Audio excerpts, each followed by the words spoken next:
It is Monday the 26th of June, summertime madness, Russian style. It's been really quite a weekend with the big challenge to Putin. Although this is internal Russian politics, it could make quite a difference to markets. I think if Putin falls, obviously, then Ukraine war would be over. Grain prices, oil prices, everything, could see a big recovery. Now, it looks like it's all gone calm and everything's gone away, doesn't it?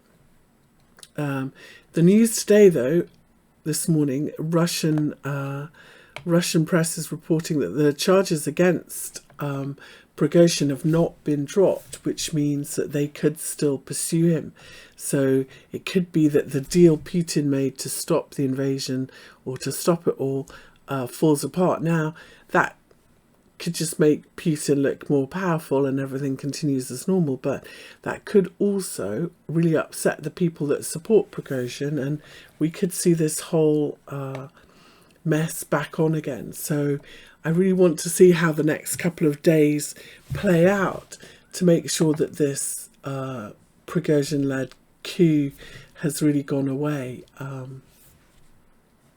Now, again, it's internal Russian politics. It shouldn't really disrupt the market, but markets really don't like uncertainty. And there's a lot of other stuff going on in markets that are, this inflation fight is going to eventually hurt banks.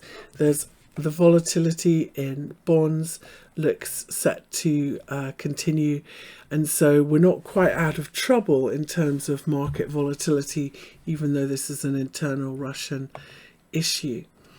As we start the week, though, normally, as you know, as we go into the last few days of the month, it's normally quite bullish for stock indexes as funds and especially big kind of the mutual funds and so on, they try and enhance the value of their books. So window dressing, they call it. So we could see a pretty nice rally, just to bounce even as we go into month end. However, because we are literally teetering on support in a lot of markets and a few things could go wrong, I'm not going to rule out a bit of a wild day, and we will talk about that when we get to stock indexes. Let's first off talk about the really super bounce that we have seen in the dollar. So big picture here in the dollar, I'm looking at fib retraces from the April low to this high. You can see we're bouncing sideways, and we said that this 50% level in the middle was a pivot level. If we could get above it and hold above it, we would see more upside and potentially a next big leg higher in the dollar. So 102.74, where we are trading sideways, potentially is some support here, bounce support. However, it's been pretty sharp support and resistance here and resistance here and resistance here. It's possible, I think, that we could come back. If we drop underneath it, we could see back to these moving averages before, we continue our journey high. I am still looking for more dollar strength, and that could point to more weakness in other markets. The exception is silver, actually. Well, I think silver's going to be quite a leading tell for the dollar. But as usual, let's take a look at some of these other FX pairs, because really crucial target support for the Aussie dollar on this short. If we look at a daily chart, you can see that in this, we have pulled back into these daily moving averages, which were resistance, and I'm looking to see now that we've gotten above these moving averages, are they going to be support after a really nasty sell-off on Friday in this Aussie dollar? However, if we stay underneath this 200 moving average, which was, you can see pretty sharp support and resistance previously, we could see the Aussie dollar continue lower, and that is very correlated, with weakness in stock indexes and risk. So pretty key support here for the Aussie dollar, watching for a bottoming pattern. If I go back and I put my fibs on, from this low to this high, we're also around this 50% mark. That's at 0.6679. And if I take those fibs away and we look at the big fibs from this low to this high, we're also at 0.666. We're also at that 50% pivot level, which if we look left, you can see support, resistance, and it's been washed through. So around here, I wouldn't be surprised if we find some support in the Aussie dollar. The reason I think that we could dip a little bit lower and fake everyone out is if I put the measured moves in the Aussie dollar from this high. The equal measured move is a little bit lower. Now it could be that this here in the middle was a funky ABC, which I think it was, in which case this equal measured move level is not quite so low, but we haven't tagged it yet. It's 0.6658. And so, you know, that would also then be 5 waves down, wouldn't it? 1, 2, 3, 4, 5. So underneath there, I think we continue lower, but I'm watching for this to get tagged and see if we get a bounce today into Mount End. And if we get underneath here, I'm going to look for this to be resistance.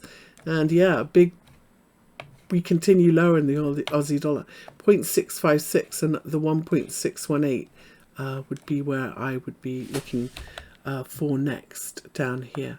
And all the way back to the bottom of this 61.8 range. So key level, that's what I'm watching in the Aussie dollar. And the Kiwi should do the same.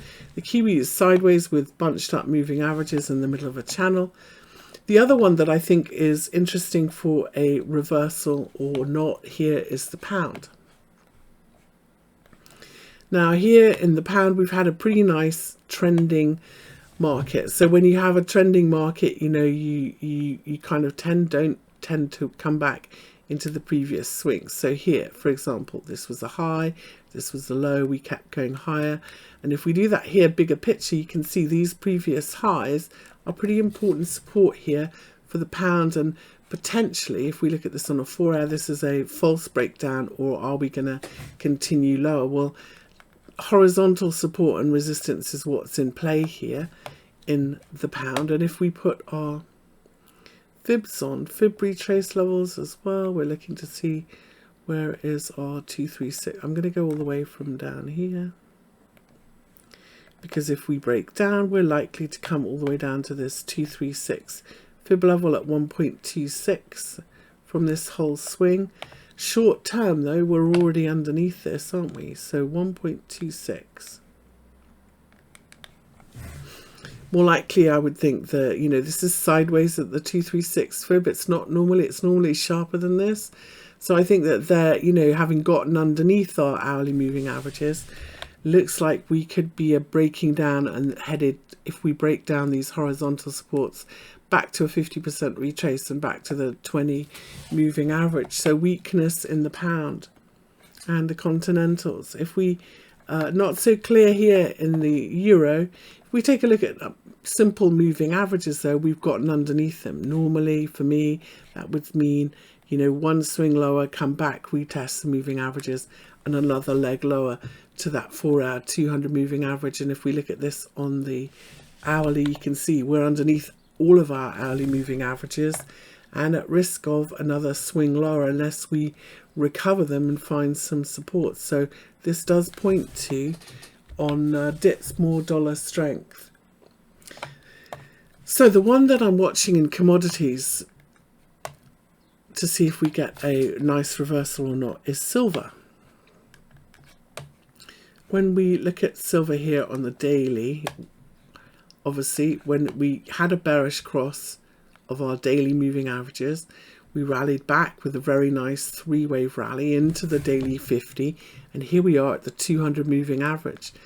That potentially we've done what we did here, nice 3-wave correction back to the 200 moving average. So the key thing for me, key questions for me are going to be, is this, first of all, let's tidy up here, is this an equal measured move? Well, it is one of those moves where we are at 61.8 of the A leg. So yeah, that does add up to this being a really good level for silver to bounce from. If I put my fibs back on, and if we don't, if we continue lower here, we're obviously headed down to 21. And a strong dollar would mean that the silver is headed lower. When I put my fibs on from this high to low though, the key level for me is this 236 fib here. Above 23.06, we will have completed this ABC and we will be on our way up again. So that's the key level to watch. But if this was in fact a wave 1, 2, and this is wave 1 of 3, then you know, we 50% back of this, or 61.8 or something like that, would be likely where we bounce to, and then we continue lower. So yeah, key kind of level, not yet a green on the daily, but 200 moving average and pretty nice support so far. So here on the hourly, is this a good entry? What Elliott wavers will be looking for is a fifth wave up here. 1, 2, 3, sideways for 4, and another wave higher. And I think it looks pretty good for it. I do like how we are above this this 236 fib at the moment. And so remember though, it's just this short-term swing. So our first target would be 23.3. So I'm watching for an hourly reset, maybe after the open. I'd like to see this 236 fib. So this is 1, 2, 3, and then up again. And so potentially after the open, nice long in silver. Don't have the same measured move setup and moving average setup in gold yet, unfortunately. And I'm not so tempted by gold, to be honest, but I'll watch it, because if silver goes up, gold will as well. In oil, which could have rocketed after disruption in Russia, all nice and calm and sideways consolidation in this one.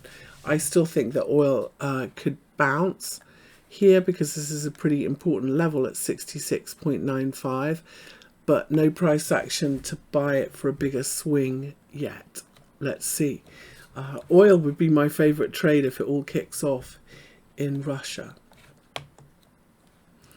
Okay, let's talk about gold for a minute, because I watched a really interesting interview with Hugh Hendry, who used to manage Eclectica, a hedge fund, on Bloomberg. And they asked him about whether, you know, he's pretty bearish on the markets. He's very often very bearish.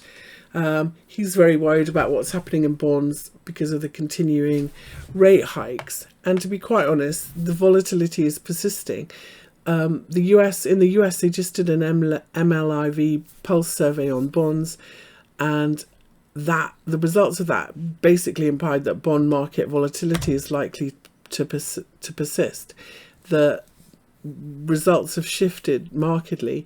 80% of survey respondents predict that the US yield curve will remain inverted until next year, which predicts a recession, and 50% of them expect at least 2 more rate hikes for the Fed, which is big pressure on US banks and the bond market.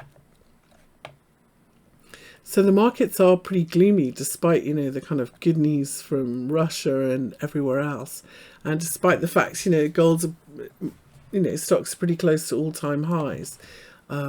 That's where we are with those. So gold. So what Hugh Hendry said about gold was that he's not very interested in gold because it's quite defensive, and he thinks it has modest upside. He said the market cap for gold was 13 trillion, and if gold tripled, then it would be a bigger market cap than all of US stocks combined, which of course is never going to happen. So gold is something you buy if you think it's going to hold its value, but not as a defense, not as a speculative asset. And he is really into Bitcoin at the moment. He never used to be. And it was quite interesting. So he said, if you look at alternative investments, you know, which includes everything like commercial real estate or all the things that alternative investments that hedge funds look at, the market cap of all of the alternate investments is, you know, 10 trillion or 100 trillion. Sorry, 100 trillion. And Bitcoin is only 1.2 trillion of that, of an alternate investments. And so it's only, I think it's only, you know, 0.4. He said that even if Bitcoin tripled its size, it would still only be half the size of Apple. And he is really excited by the BlackRock and Fidelity applications for ETFs. And he also thinks that Grayscale will get approval for their Bitcoin ETF if the others do. So this Grayscale chart is really interesting to me.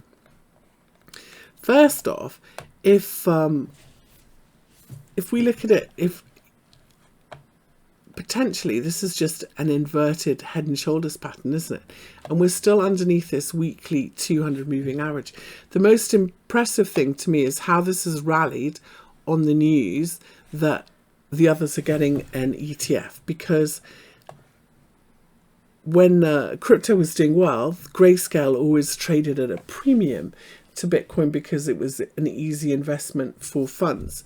And it has, ever since all this bear market, been trading, you know, at a discount, 40% discount. It had a huge rally last week, and here we are now at a neckline of an inverted head and shoulders pattern, which points to lots more upside if we break out from it. Now, I'm not a big fan of head and shoulders patterns that slope this way, in other words, the direction of the breakout. And so I tend to look at horizontal levels when that's the case. And if that's the case, this is the next swing high and the weekly 200 moving average. But there are people who are looking at this, and if so, this is the neckline. Also, if we look at our fibs another way, so say this is wave 1, 2, 3, and we put our fibs on from this low to high here, you can see that if I draw it correctly, we are right on the important 236 fib here. Now, if this is in fact a bigger ABC, we should have the 236 fib on both. So potentially we've got a trend line neckline of a head and shoulders pattern and a 236 fib resistance at 1944. We'll draw it from the higher one and make it the most conservative. And so a close above 19.44 in Grayscale Bitcoin Trust would point to more upside. And I think that that's not a dumb investment, given that it's very underpriced to Bitcoin. And so this is one that I'm looking at for an entry. Now, a bullish mark here would be underneath this 236 fib, would be a little bit of a pullback around month end, maybe back to these swing lows, which would be around 1750. At the moment, we're just kind of paused sideways, waiting for this to open. Clearly, obviously, if this opens above, we're going to look for 19.44 to be support and so on. But that's what I'm looking for. I think that Grayscale Bitcoin Trust may be a pretty good thing that we could invest in now that has some catch up to do. Because if BlackRock and Fidelity are all improved, I don't see how they can not approve Grayscale. Let's see. So I'm watching that. The other one that I'm watching for that's also at an important resistance level is Tesla. And this is quite a good leading indicator for the market. So here on the weekly, if we put our 50% high to low, this was our target 258. And the equal measured move level for Tesla, if we measure from this low to this high projected from here, was at 268. So in between those two levels, we've got quite an important resistance zone. We don't want this to come back too far. So we're going to be bearish Tesla back underneath this 61.8 level, which is at 224. And if we do see a bigger pullback here, that's going to be the first target. So I'm watching this to see what happens. I'm hoping that this is just a shallow pullback, a wave 4, and this one continues higher. And then my next upside target is obviously 340, where we would have this swing 1.618 of the first one. So, but we could have, it's potentially that we've done a wave 1, 2, 3, and we could have started a bigger wave 4 earlier. I'm hoping this is a shallow wave 4 and this one continues higher. Watching to see what happens here. So far, we're holding 4-hour supports. We're not underneath, but in the pre-market, here's this previous swing low, 247. In the pre-market, we're trading at 256. See this orange line? So I'm going to be quite interested to see if this holds a support in Tesla. And if you've been long Tesla, this is quite a good level to think about taking some profit and wait and see if this turns into a bigger pullback. This is where you would take profit. This has done really well this month. As we get closer to month end, we will see people booking their profits in Tesla, so watch out for that. Okay, so let's take a look at some stock indexes. First off, if we take a look at where we are, we're on quite important supports in a lot of overseas markets. For example, the Nikkei, which has had a massive month. You can see, look, huge, but a pullback last week, just like everything.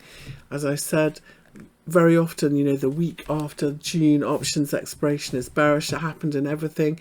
But here in the Nikkei, you can see how important this week. We pulled back to the daily 20 moving average, basically in a pretty simple 3-wave correction. If we were to rally from here, this would be quite bullish. If we make a 5th wave lower, it might be less so. Very strong uptrend. And again, I think that potentially this is setting us up for a bounce to start the week if everything else stays okay and nothing else kicks off. Also, if we take a look at the Australian stock indexes, we've pulled back to these previous lows. We've pulled back to potentially a decent support level. I do this as a channel and a breakout, but actually this could just be a big fat sideways range that we're in this one, couldn't it? Here was the highs, pretty tough, and here we are approaching the lows. For me, underneath this daily 200 moving average, we're still looking bearish unless we can get above it. But we could easily see that in month end, and we could easily see this, you know, become summertime market sideways wedge formation. So, yeah, not such clear support for me in the ASX. I'm going to take a look at the Toronto Stock Exchange as well next, because got the wrong page. Here we go. In the Toronto Stock Exchange, I've taken all my marks off this chart because potentially we could see this, couldn't we, as a continuation head and shoulders pattern. When we look at this, so just like the S&P, from the start of April last year, we had this big fall. This year we've had a rally, A, B, C, and now we've made a lower high and reverse. So this is starting to look like a continuation head and shoulders pattern. Now we're not at the neckline yet, but let me put regular candles on for a minute.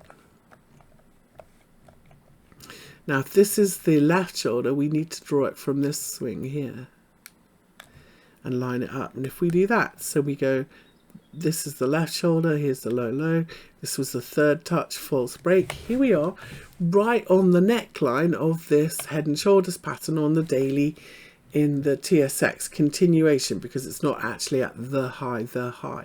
So pretty important support. Now, as you know, when it breaks down, your first target is going to be the horizontal support. So let's go to here like this. If this is a false breakdown, it's going to be 1920. But if we then break 19,200, sorry, but if we break underneath 19,200, then I think that we are looking at that next bigger swing lower. So we measure high to low, project it from this high here, and our target becomes 18,148.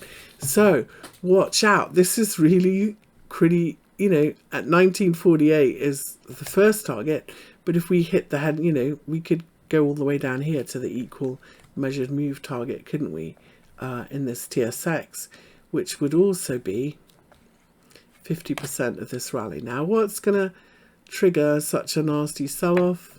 Not sure. But there we go, look, the 50% and the equal measured mover down here. So I'm watching this one closely as a leading indicator here as we sit on this neckline level in the Toronto Stock Exchange. Watch out for that. The chart that it looks most like is the Russell, which is the small cap stocks in the US. This is a weekly chart here, and you can see, unlike the S&P and unlike, you know, the NASDAQ, which had this huge bullish rally to new highs, this one has been in pretty nasty sideways consolidation. And this potentially, rather than being a triangle, is just A, B, C. And if we bounce here to a lower high, we could see a bigger breakdown in this one. And if we did, then the next target down here is going to be from, here's our first swing high to low. Here's our second swing from this high down to the 50%, 1395. So this bearish reversal last week, really interested to see if this turns into something bigger. Here in the Russell, we're right sitting on this previous high and the daily 50 moving average, which, yeah, it's not looking terribly. It really needs to rally today and continue back to the top of the range. I don't like trades in the middle, but these look, you know, they're really lagging, these two charts, relative to the big squeezes that we've seen in, for example, the S&P or the NASDAQ. So the S&P for me is on key support. Why? Because, you know, when you're in an uptrend, this previous swing low is where the support is. And here, this is a 4-hour chart of the E-mini futures, which are open. So I've gone from this previous wave 4 lows. This is key support that we should bounce from if we're going to stay in an uptrend. So I wouldn't be surprised if we attempt to bounce today then in the S&P, but it's not actually going to be a new swing high unless we get above this shorter term swing high here, 4-hour 50 moving average, and I'm going to say the 38.2 from here, around there, 44.20. I'd like to see it close above. Potentially, you know, normally as you know, I think that we could see an attempt at a bounce this week, later this week, but I'd really like to get today out of the way. And I have a feeling that today could be a little bit volatile. In a bull market, you know, you see the pullbacks early in the day and early in the week. And in a bear market, you tend to see the opposite. You rally early in the day and early in the week. I'm not sure how this is going to work out, but this is important swing low support here in the S&P. In the NASDAQ, we're in quite a similar scenario. This is the NASDAQ. So as you know, this previous swing low here is where I would expect the support to be, and this low here, it's around 14,900. That's what I'm looking at needs to hold, and if it doesn't, then potentially it's not a great head and shoulders pattern, but we've got a bearish reversal also of our 4-hour moving averages. Here, I'm just going to put this in so I can see where the 200 is. In the NASDAQ, if we break this, we are going to come down to 14,376. Because this is early in the week, potentially we have just done well, I'm sorry, I'm just trying to get my pen to work. There we go. Potentially we've just done 1, 2, 3, and we're likely to see 1, 2, 3 up before we see another swing lower. So I'm not bearish necessarily. We haven't broken trend support, but these moving averages are pointing at this just could be an ABC Monday bounce, and then we see more downside. But if this support breaks today, it would be a pretty balanced head and shoulders. The left and right shoulders would be pretty equal, and we could see all the way down to here, and that fib support at 14,400. So that's what I'm looking for in that. In the DAX and the FTSE, so the DAX key support as well in this one. Remember, we made we're back testing this 886 fib level. We're on the weekly, we're back testing these previous lows. On the weekly, you can see very clearly where we're at. And in fact, this previous swing high is our main support here. But this fib level, 15,787, right where we are, highs and lows here. This for me is the more important one for the daily close. Shorter term, have we made a 3, you know, it's looking a little bit double bottomy, isn't it? but we're not going up unless we get above this swing high. So that would be my first target if we see a bounce today. And I would just say watch out that we don't see continuation lower. Important support then for the DAX, and important support as well for the FTSE. This is such a theme. When we look big picture, this is a daily chart of the FTSE from the high that we made in February of this year. Here's our first swing lower. Here's our bounce, three-wave correction. And this is the 61.8 projection level, 7416. If we close underneath here, then we are likely to continue down to 7,035. Even just taking this away, simple, at the moment, simple technical analysis says we've got a swing failure pattern here, and that would normally bounce to first resistance, which would be this daily 200 moving average potentially. So we could see a month end rally back to retest 7,540 in the daily 200 moving average in the FTSE. So that's what I'm looking for in that. Finally, let's take a look at Bitcoin futures. Before the open, I will do a bigger, I've got a nice list of altcoins and Bitcoin to look at, but I will take a quick peek at the Bitcoin futures now. If we can get them to load up, here we are. So looking a little bit toppy here, but just a correction at the moment. This is a 4-hour chart of Bitcoin futures, just a correction in an uptrend. Key support here. From this low to high, fib level, previous swing low, 236 fib, 4-hour 20 moving average is 30,000. So the big round 30,000 number on a 4-hour close is our key support on a pullback. At the moment, we're a little bit sideways here around these hourly moving averages. I would not be surprised to see a little A, B, C bounce and then another swing lower down to here. This bounce could go higher than we expect, so we get an equal measured move.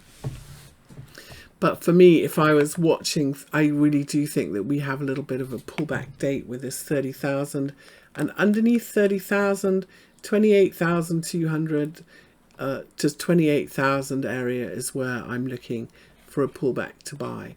So yeah, not a clear setup for a swing trade as we start Monday in Bitcoin futures.